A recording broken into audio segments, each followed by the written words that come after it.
नर्मदा का उद्गम अमरकंटक पाठ का अध्ययन हम कर रहे हैं। आज इस वीडियो में इस पाठ के शेष भाग की पढ़ाई हम करेंगे। कल हमने जाना पढ़ा कि नर्मदा का उद्गम किस प्रकार से हुआ, कहाँ से हुआ, नर्मदा नदी कहाँ से निकली है। तो नर्मदा नदी कहाँ से निकली है? अमरकंटक से निकली है। और ये अमरकंटक कहाँ है? कल की वीडियो में स्पष्ट मैं नहीं कर पाया था।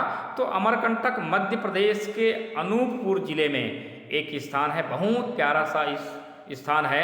यहाँ की जो नैसर्गिक छटा है, प्राकृतिक सुंदरता है, देखते ही बनता है। भारत के प्रमुख तीर्थ स्थल के रूप में अमरकंटक प्रसिद्ध है। प्रतिवर्ष लाखों श्रद्धालु, लाखों पर्यटन के दृष्टि से अमरकंटक में जाते हैं और अपने तन मन की ताप को बुझाते हैं। आइए नर्मदा के बारे में कुछ और जानकारियां मैं आपको प्रदान करूं। प्यारे बच्चों, ये नर्मदा जो नदी है वो मध्य भारत की प्रमुख नदी है और भारतीय उपमहाद्वीप में बहने वाली पांचवी सबसे लंबी नदी है। याद रखेंगे, भारतीय उपमहाद्वीप में बहने वाली पांचवी सबसे लंबी नदी है। और भारत के अंदर बहने वाली नदियों में गोदावरी नदी और कृष्णा नदी के बाद तीसरी सबसे लंबी नदी है। याद रखेंगे, भारत के अंदर बहने वाली नदियों में गोदावरी और कृष्णा नदी के बाद तीसरी सबसे लंबी नदी है। आइए इस पाठ को हम आगे बढ़ाते हैं। कल हमने पढ़ा था कि सोन नदी और नर्मदा नदी की प्रेम कथा, प्रणय कथा कि किस प्रकार से नर्मदा नदी सोन को मन ही मन चाहने लगती है, उनसे प्रेम करती है। तो नर्मदा नदी अपनी सखी जुहीला को दूती बना करके सोन के पास भेजती है, लेकिन जो नर्मदा की सखी है जुहीला, वह स्वयं नर्मदा का रूप ले लेती है और सोन को वरण कर लेती है। और यह बात जब नर्मदा को पता चलती है तो वह मारे गुस्सा क्रोध होकर के उल्टी दिशा में बहती है। और आगे नीचे पैराग्राफ देखिए आप लोग, माई की बग्या में भूमिगत हो जाती है। अब ये माई की बग्या क्या है, आइए हम यहाँ से आज की पढ़ाई स्टार्ट करते हैं। तो माई की बग्या सोन और नर्मदा की बाल सुलभ क्रीड़ाओं की भूमि है। यह जो स्थान है, ऐसा प्रतीत होता है यहाँ बहते हुए जब जलधारा को देखते हैं तो जैसे ये सोन और नर्मदा की बाल सुलभ क्रीड़ा करते हुए यहाँ पर दृश्य दिखाई देता है ना। जैसे सोन नदी और नर्मदा नदी यहाँ पर बाल क्रीड़ा कर रहे हैं, इस प्रकार का दृश्य यहाँ पर दिखाई देता है। वह ऋषि मार्कंडे की तपोभूमि रही है। मार्कंडे ऋषि यहाँ अनेक वर्षों तक तपस्या किए हैं। मार्कंडे ऋषि भगवान शिव के परम भक्त थे और शिव के कृपा से ही मार्कंडे ऋषि का जन्म हुआ था। कहते हैं कि मार्कंडे ऋषि को भगवान शिव ने मात्र 16 वर्ष की आयु प्रदान किया था। अब 16 वर्ष की आयु पूरी होने के बाद जब यमराज यमफांस में मार्कंडे को बांध लेते हैं तो वहाँ पर भगवान शिव प्रकट हो जाते हैं, क्योंकि यमराज को देख करके मार्कंडे शिवलिंग में लिपट गए थे कहते हैं। तो वहाँ पर शिव जी प्रकट हो जाते हैं और वहाँ पर यमराज को विवश होकर के वापस लौटना पड़ता है और भगवान शिव मार्कंडे को लंबी आयु प्रदान करते हैं। उसके बाद ये मार्कंडे ऋषि जो है, यही जो माई की बग्या है, वहाँ अनेक वर्षों तक तपस्या के इस प्रकार की कथा यहाँ पर आती है। आगे देखिए, आम्र तथा सरई के पेड़ों के आंगन में यह बगीचा है। यहाँ कौन कौन से पेड़ हैं? आम और सरई के पेड़।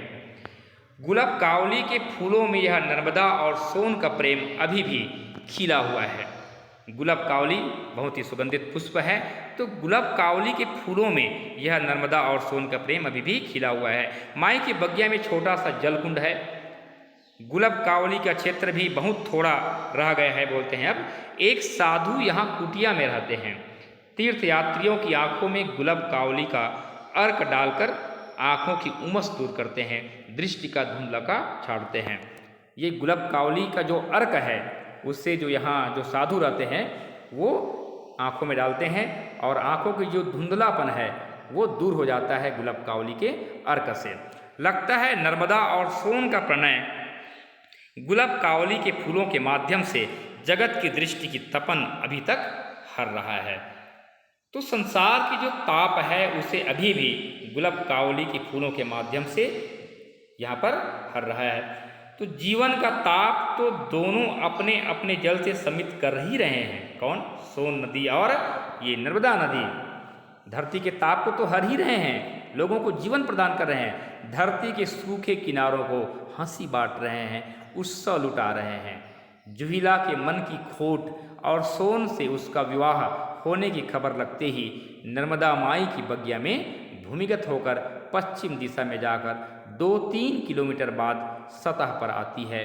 कपिल धारा के पास जल का सोता दिखाई देता है। तो यहाँ पर जल का जो स्रोत है, आगे कपिल धारा है, वहाँ पर जल का स्रोत दिखाई देता है।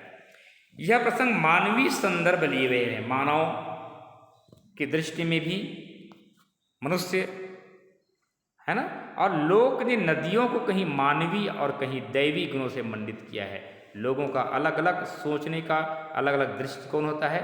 तो मानवीय दृष्टि से भी और दैवी गुणों से भी लोक ने यहाँ पर अपने अपने जो विवेक है उससे मंडित किया है। यह लोक की मानवीय दृष्टि और व्यवहार की प्रकृति तक फैलाव का सुफल है कहते हैं। परंतु तटस्थ रूप से देखने पर भी अनुमान लगाया जा सकता है कि माई की बगिया से पुरातन समय में जल स्रोत बहता रहा होगा। वह जलधारा की वर्तमान नर्मदा कुंड तक आती होगी और फिर पश्चिम दिशा में आगे बढ़कर बहती चली गई होगी। समय के परिवर्तन और अमरकंटक की वानस्पतिक संपदा विरल होने से यहाँ पर विरल हो जाता है। क्या? समय के परिवर्तन, समय के साथ, परिस्थिति के साथ जो अमरकंटक की जो वानस्पतिक संपदा है, पहले बहुत घने वनस्पति यहाँ रहा करता था, तो वानस्पतिक संपदा विरल मतलब कम होने से इस स्रोत में भी अंतर आया है। माई की बगिया से लेकर नर्मदा कुंड तक की धारा सूख गई। नर्मदा कुंड से आगे 2-3 किलोमीटर तक भी यही स्थिति रही होगी। नर्मदा कुंड से अमरकंटक का एक शिखर और आसपास की भूमि ऊंची है, उसी का जल निरंतर नर्मदा कुंड में आता है। अमरकंटक ने अपनी आत्मा से नर्मदा को जन्म दिया है और उसके प्राणों के रस से नर्मदा में अनादिकाल से प्रलय काल से जल जीवन निश्रित हो रहा है। तो देखिए यहाँ पर अमरकंटक ने अपनी आत्मा से नर्मदा को जन्म दिया। ऐसा क्यों कहा गया है?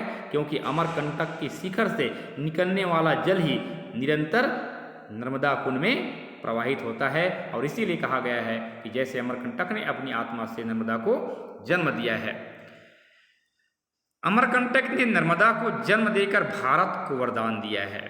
ये भी पीछे प्रश्न है, ऐसा क्यों कहा गया है कि अमरकंटक ने नर्मदा को जन्म देकर भारत को वरदान दिया है?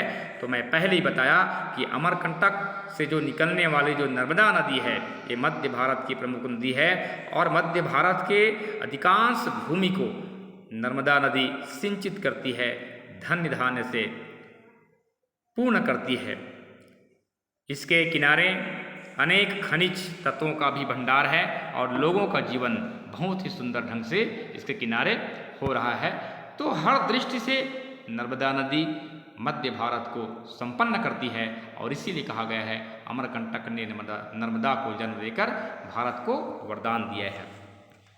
यह अमरेश्वर शिव की अमरकंटक के माध्यम से धरती को मिली कृपा है। अमरेश्वर मतलब भगवान शिव की अमरकंटक के माध्यम से धरती को मिली एक कृपा है, दया है। शिव कन्या नर्मदा जल के रूप में अमृतधार है। ये जो नर्मदा नदी है शिव कन्या के नाम से भी प्रसिद्ध है। सोनमुड़ा सोन का उद्गम है। सोन नदी का उद्गम क्या है? सोनमुड़ा, याद रखेंगे। और यहाँ भी एक छोटा सा का कुंड बना दिया है, पहले नहीं था। कुंड से पतली जलधारा निकलकर बह रही है और पर्वत के ऊपर से बहकर आती हुई मोटी जलधार में मिलकर सोन को नद का स्वरूप देती है। थोड़ी दूर जाकर सैकड़ों फीट नीचे गिरकर वृक्षों में अदृश्य सी हो जाती है सोन नदी। यह सोन पर पहला प्रपात है। यही प्रपात दूर दूर से दिखाई देता है। सोनमुड़ा के कुंड में श्रद्धालु जनों द्वारा डाले गए सिक्के आज भी पड़े हैं। सोन अमरकंटक का गर्व है। आगे देखिए, इसी तरह नर्मदा के उद्गम स्थल पर बना जल कुंड भी बहुत पहले पक्का नहीं था। अपने गांव में बड़े बड़े बूढ़ों से और परिक्रमा वासियों से सुना है कि अमरकंटक में माई रेवा बांस के भीड़े से निकली है। तो जो बड़े बूढ़ों से और परिक्रमा वासियों से क्या सुना गया था कि अमरकंटक में माई रेवा मतलब नर्मदा नदी बांस के भीड़े, बांस के पेड़ के जो समूह है उसे भीड़े कहा जाता है, वहाँ से निकली है। बड़ा हुआ यहाँ आया तो ऐसा कुछ नहीं, बांस के भीड़े से निकलने वाली बात अभी भी जिज्ञासा बनी है, जानने की इच्छा बनी है कि सही में क्या बोलते हैं नर्मदा नदी की बांस की भीड़े से ही निकली है। इस प्रकार की जिज्ञासा अभी भी बनी हुई है। लगता है यहाँ तब आम दरख्त नहीं रही होगी, है ना, हम लोगों का आना जाना और वहाँ कुछ नहीं था। प्रकृति अपने निसर्ग पर बार बार निहाल होकर गर्व करती रही होगी। सीमेंट और कंक्रीट से नदियों की उद्गमों की घेराबंदी शुरू नहीं हुई होगी। तब बहुत पहले बांस के भीड़े यहाँ रहे होंगे, उनमें से नर्मदा का जल स्रोत निकलता रहा होगा। बांस की भीड़ों का साफ करके कुंड का निर्माण हुआ हो या प्राकृतिक स्थितियों के बदलने और बांस वनों के कटने से बांस का भीड़ा समाप्त हो गया हो, जो भी हो, अमरकंटक के घर जन्म लेकर नर्मदा ने सृष्टि को सोहर गाने का अवसर जरूर दिया है। नर्मदा जीवन उत्स का चरम और अमर फल है। नर्मदा कुंड से लगभग 6 किलोमीटर दूर कपिल ऋषि की तपस्या भूमि है। नर्मदा यहाँ लगभग 150 फीट ऊपर से गिरती है। यह नर्मदा पर पहला प्रपात है। कितनी अद्भुत बात है कि अमरकंटक के पूर्व और पश्चिम में सोन तथा नर्मदा दोनों ही है। कपिल धारा से आगे नर्मदा पत्थरों पर बिछलती हुई आगे बढ़ती है। थोड़ी दूर पर ही दूध धारा है। यहाँ पर नर्मदा अनेक धाराओं में बटकर पत्थरों पर से बहती है, ऊपर से नीचे की ओर तेज बहती है। उसके कारण पानी दुधिया हो जाता है। यहाँ से ही नर्मदा का जल खंभात की खाड़ी तक दूध ही माना जाता है। जनमानस नर्मदा को माँ मानता है और उसके पानी को दूध की तरह पीकर ही पोषित और जीवित है।